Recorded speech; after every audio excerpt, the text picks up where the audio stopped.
Kuwait में एक इमारत देखते ही देखते बर्निंग बिल्डिंग बन गई। आग इतनी तेजी से फैली कि उस इमारत में रह रहे करीब 200 लोगों को संभलने तक का मौका नहीं मिला। कुछ ने जलती इमारत की लपटों के बीच कूदकर उसे पार करने की कोशिश की। किसी ने खुद को जहरीले दम घोंटने वाले धुएं से बचाने के लिए कमरे में लॉक कर लिया। कुछ बाथरूम में जा छुपे तो कुछ ऐसे भी थे जिन्होंने आग की लपटों से बचने के लिए कई माले ऊपर से ही नीचे छलांग लगा दी। लेकिन इन कोशिशों के बावजूद बहुत से ऐसे भी थे जो इतने खुशकिस्मत नहीं रहे।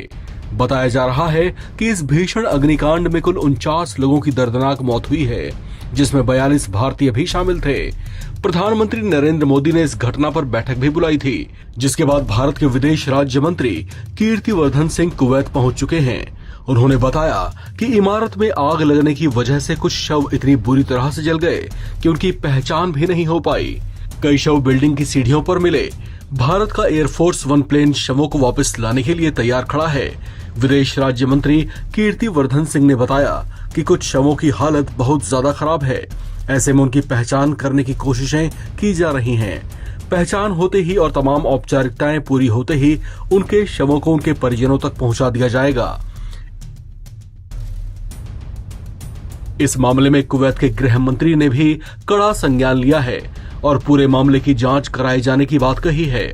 कुवैत की मीडिया रिपोर्ट्स के मुताबिक इस संबंध में जो बातें सामने आई हैं, उसके मुताबिक लीज पर ली गई इस बिल्डिंग में सभी अधिकतर कर्मचारी एक ही कंपनी के लिए काम करते थे, जिनमें भारत के अलावा कुछ अन्य देशों के भी श्रमिक थे। बताया जा रहा है कि बिल्डिंग में लोगों को ठूंस कर रखा गया था, यानी संभावित तौर से यहाँ पर क्षमता से ज्यादा लोग रह रहे थे। कुवैत के समय अनुसार यह हादसा बुधवार की सुबह 4:30 बजे हुआ।